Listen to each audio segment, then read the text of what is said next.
मेरे प्यारे देशवासियों, नमस्कार। आज मन की बात के एक और एपिसोड के जरिए हम एक साथ जुड़ रहे हैं। ये 2022 की पहली मन की बात है।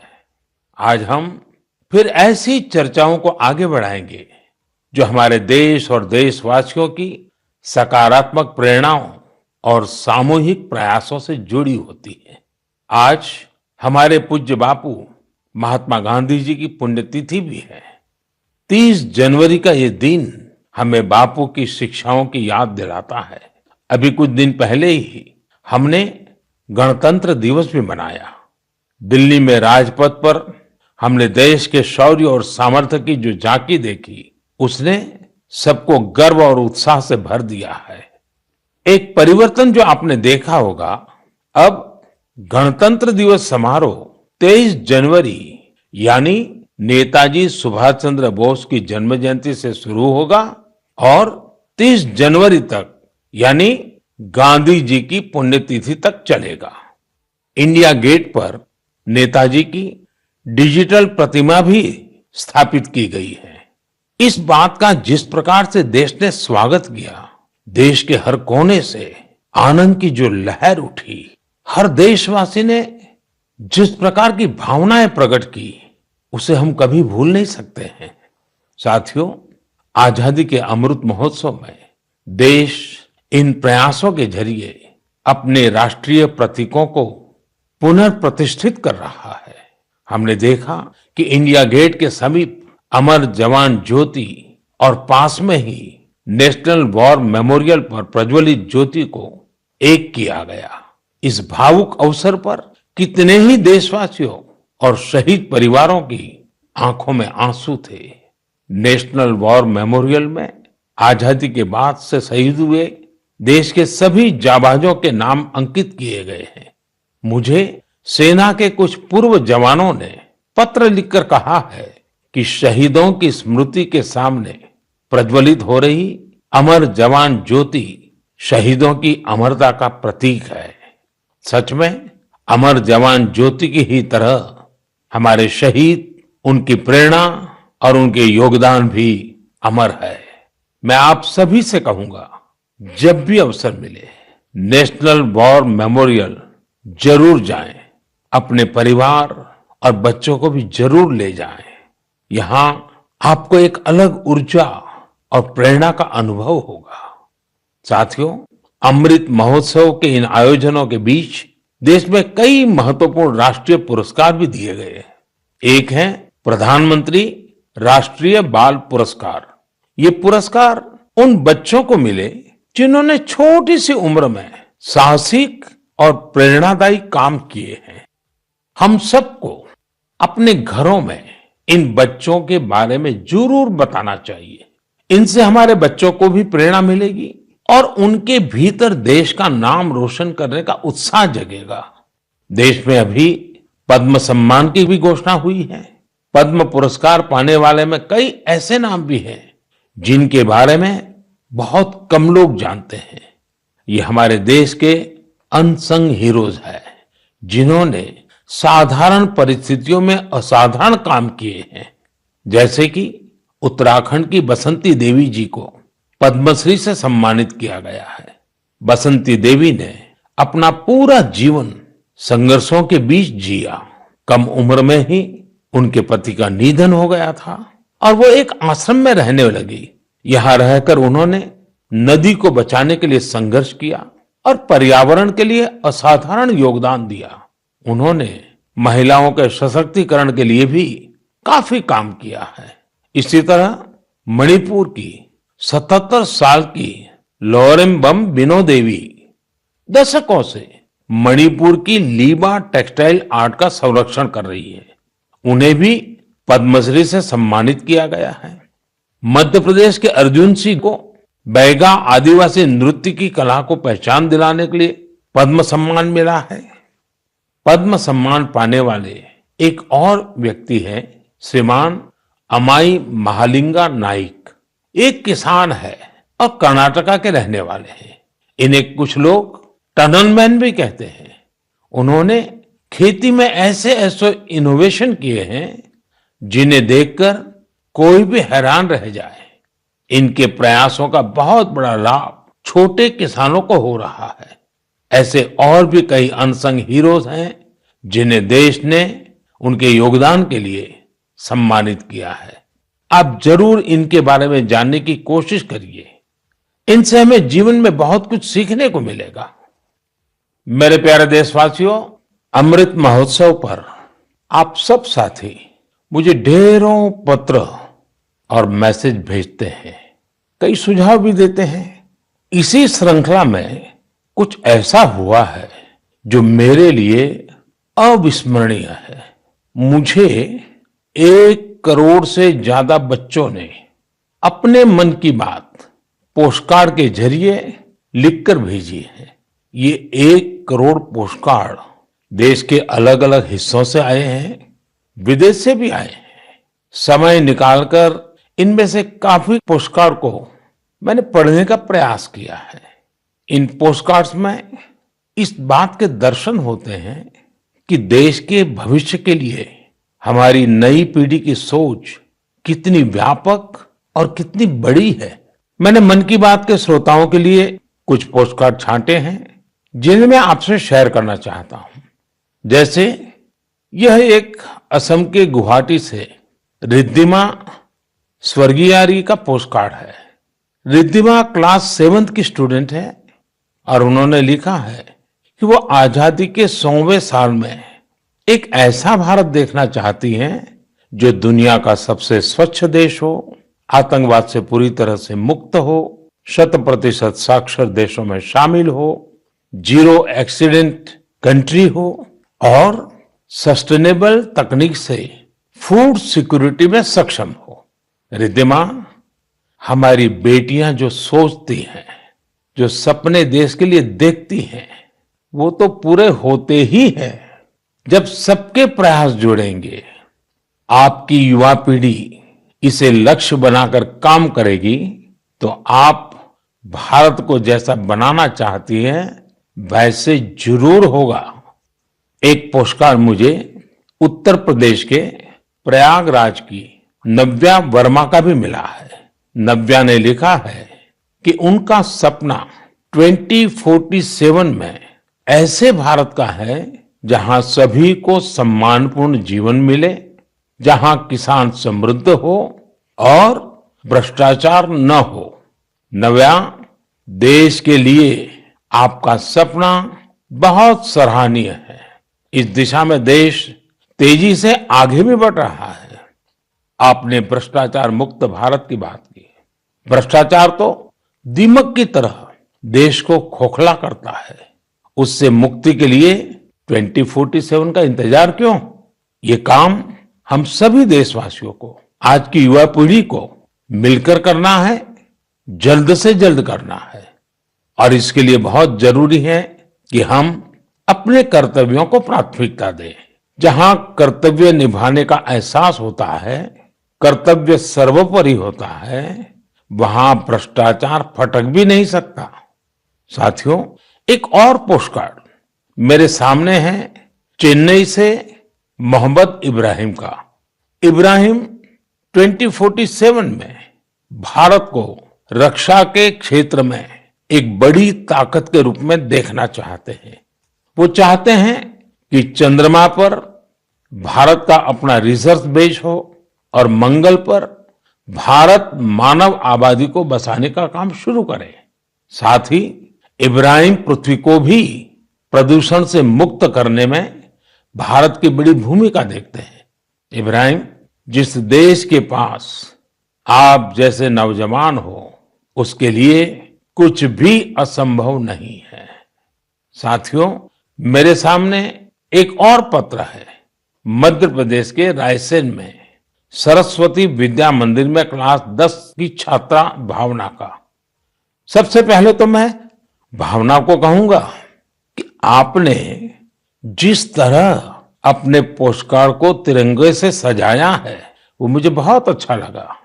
भावना ने क्रांतिकारी शिरीष कुमार के बारे में लिखा है। साथियों, मुझे गोवा से लॉरेंसियो परेरा का पोस्टकार्ड भी मिला है। ये क्लास 12 की स्टूडेंट है। इनके पत्र का भी विषय है आजादी के अनसंग हीरोज। मैं इसका हिंदी भावार्थ आपको बता रहा हूं।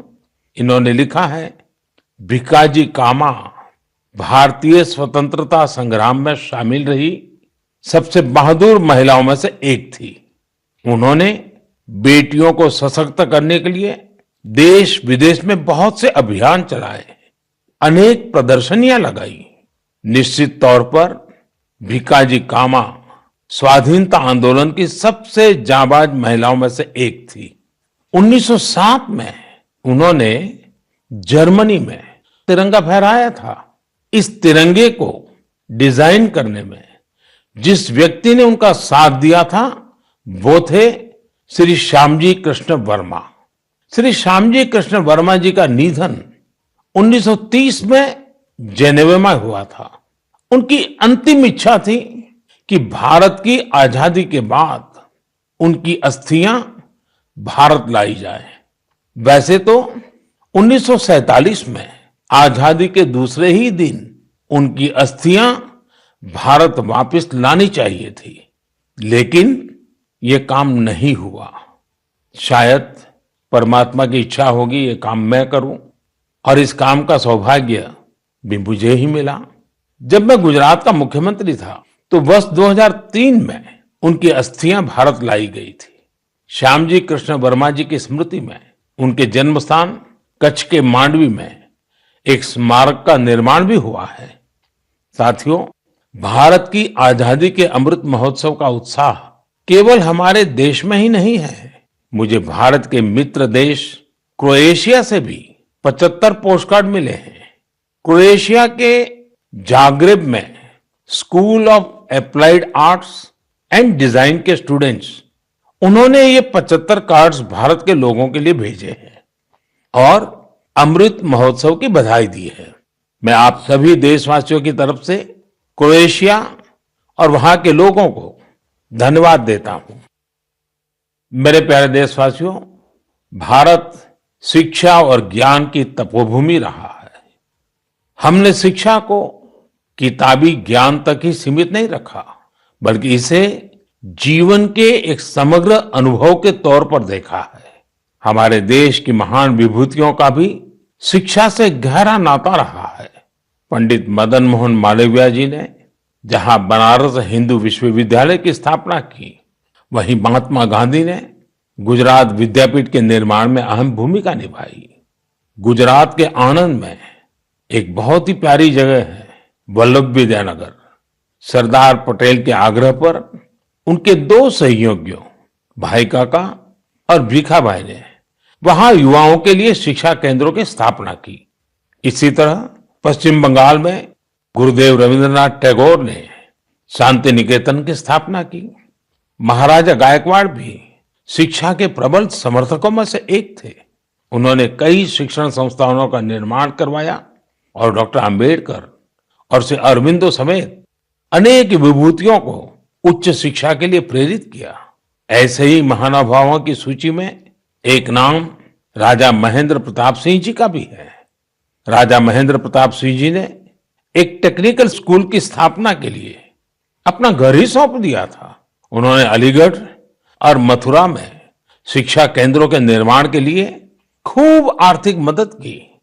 कुछ समय पहले मुझे अलीगढ़ में उनके नाम पर एक यूनिवर्सिटी की आधारशिला रखने का भी सौभाग्य प्राप्त हुआ। मुझे खुशी है कि शिक्षा के प्रकाश को जन जन तक पहुंचाने की वही जीवंत भावना भारत में आज भी कायम है। क्या आप जानते हैं कि इस भावना की सबसे सुंदर बात क्या है? वो ये है कि शिक्षा को लेकर ये जागरूकता समाज में हर स्तर पर दिख रही है। तमिलनाडु के त्रिपुर जिले के उदुमलपेट ब्लॉक में रहने वाली तायम्मल जी का उदाहरण तो बहुत ही प्रेरणादायी है। तायम्मल जी के पास अपनी कोई जमीन नहीं है। बरसों से इनका परिवार नारियल पानी बेचकर अपना गुजर बसर कर रहा है। आर्थिक स्थिति भले अच्छी ना हो, लेकिन तायम्मल जी ने अपने बेटे बेटी को पढ़ाने में कोई कसर बाकी नहीं छोड़ी थी। उनके बच्चे Chinnaveerampatti panchayat union middle school में पढ़ते थे। ऐसे ही एक दिन स्कूल में अभिभावकों के साथ मीटिंग में ये बात उठी कि कक्षाओं और स्कूल की स्थिति को सुधारा जाए, स्कूल इंफ्रास्ट्रक्चर को ठीक किया जाए। तायम्मल जी भी उस मीटिंग में थी। उन्होंने सब कुछ सुना। इसी बैठक में फिर चर्चा इन कामों के लिए पैसे की कमी पर आकर टिक गई। इसके बाद तायम्मल जी ने जो किया उसकी कल्पना कोई नहीं कर सकता था। जिन तायम्मल जी ने नारियल पानी बेच बेचकर कुछ पूंजी जमा की थी, उन्होंने 1 लाख रुपये स्कूल के लिए दान कर दिए।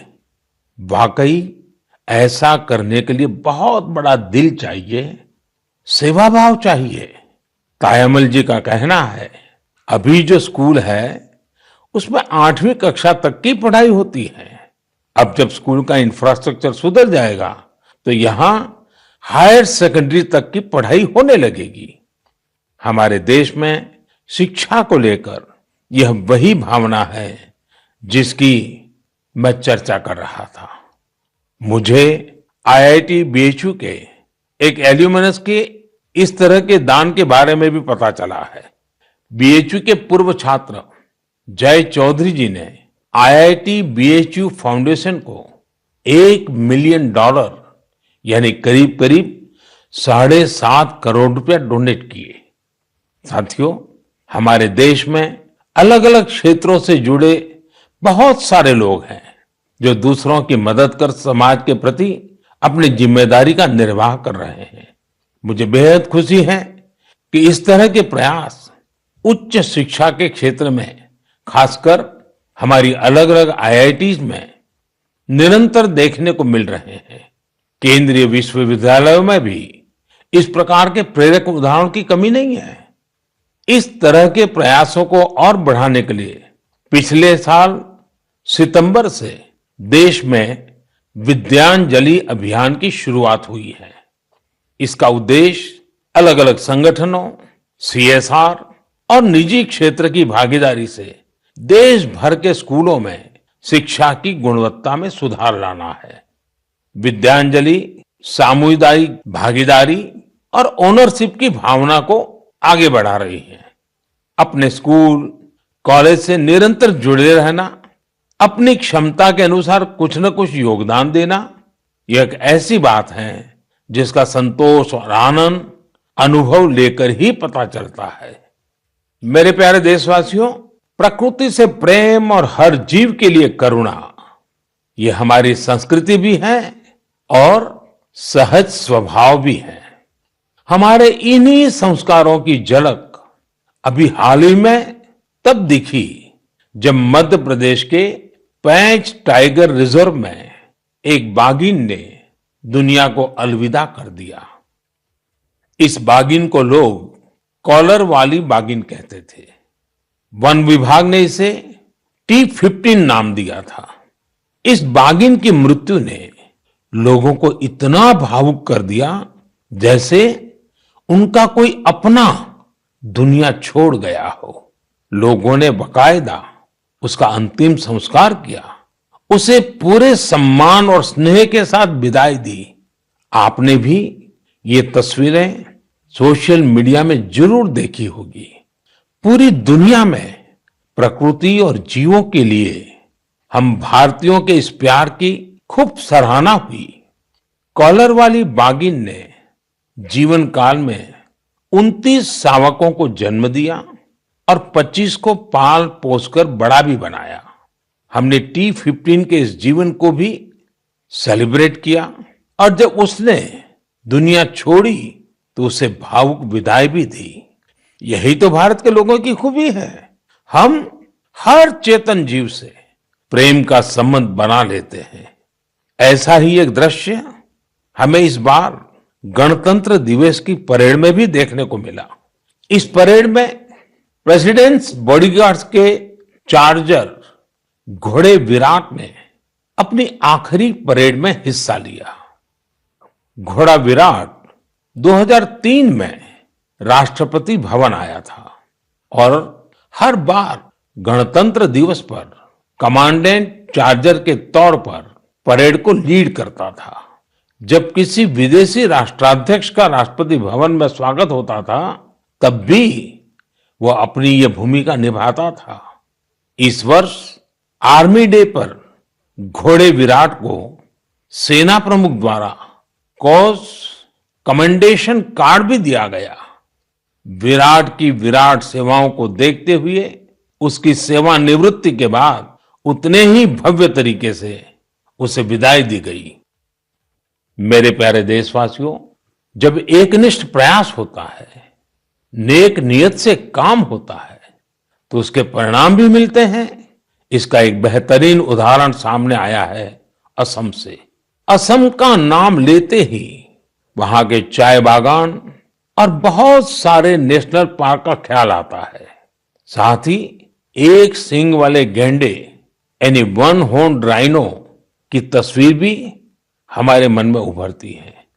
आप सभी जानते हैं कि एक सींग वाला गैंडा हमेशा से असमिया संस्कृति का हिस्सा रहा है। भारत रत्न भूपेन हजारिका जी का ये गीत हर एक कान में गूंजता होगा। কাজিৰঙাৰ চিৰ সেউজ পৰিৱেশ হস্তি ব্যাঘ্ৰৰে বাস এক খড়গড় গড় পৃথিৱীয়ে চাই পক্ষীৰ সুদিয়া প্ৰকাশ মোৰ কাজিৰঙা নহয় যে বন্য।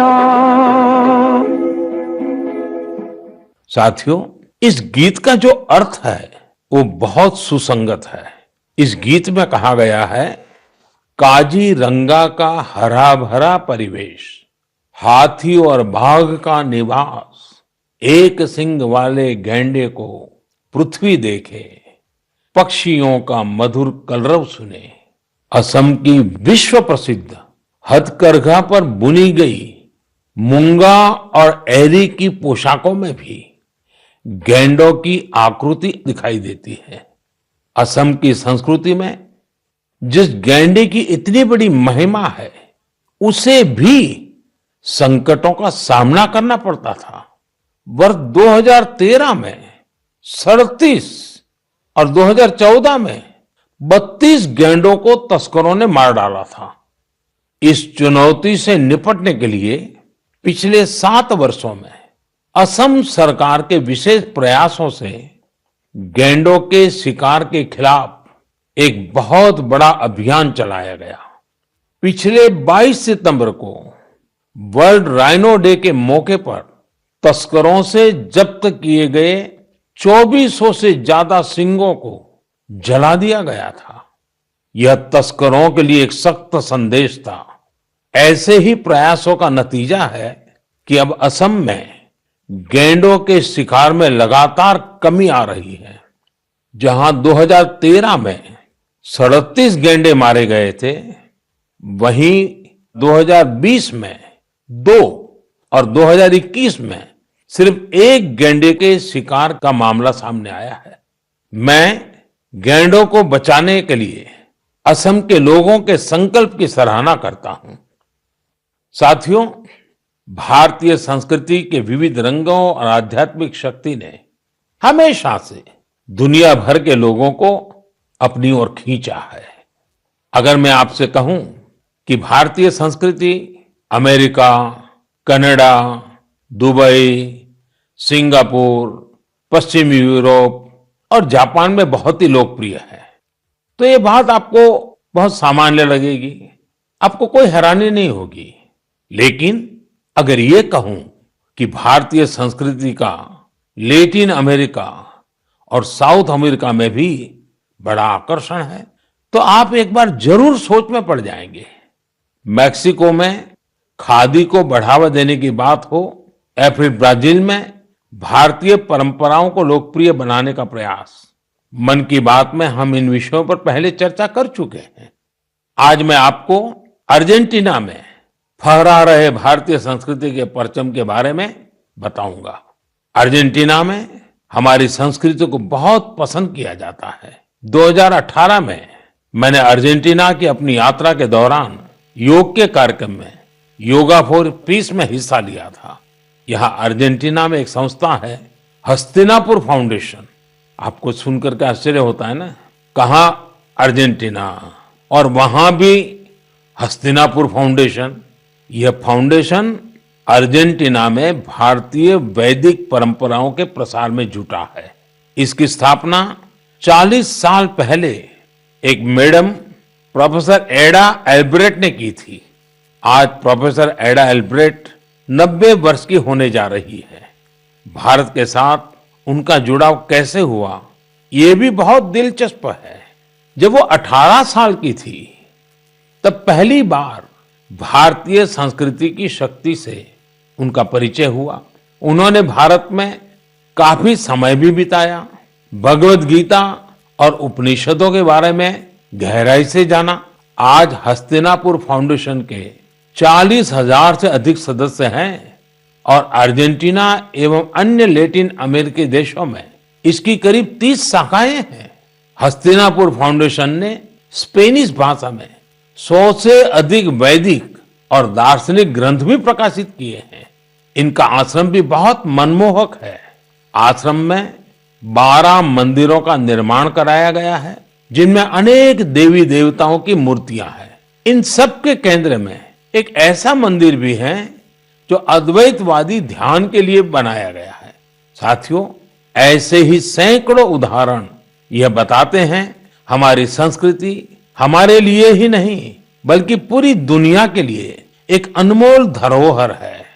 दुनिया भर के लोग उसे जानना चाहते हैं, समझना चाहते हैं, जीना चाहते हैं।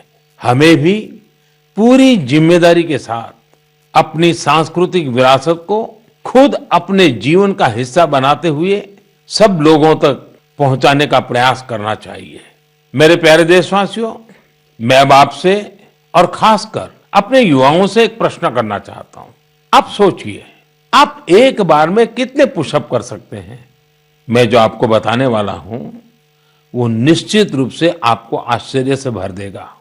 मणिपुर में 24 साल के युवा थोना ओजम निरंजॉय सिंह ने 1 मिनट में 109 पुशअप्स का रिकॉर्ड बनाया है। निरंजॉय सिंह के लिए रिकॉर्ड तोड़ना कोई बात नहीं है। इससे पहले भी उन्होंने 1 मिनट में एक हाथ से सबसे ज्यादा नकल पुशअप्स का रिकॉर्ड बनाया था। मुझे पूरा विश्वास है कि निरंजॉय सिंह से आप प्रेरित होंगे और फिजिकल फिटनेस को अपने जीवन का हिस्सा बनाएंगे। एबीपी माझा, उघडा डोळे बघा नीट।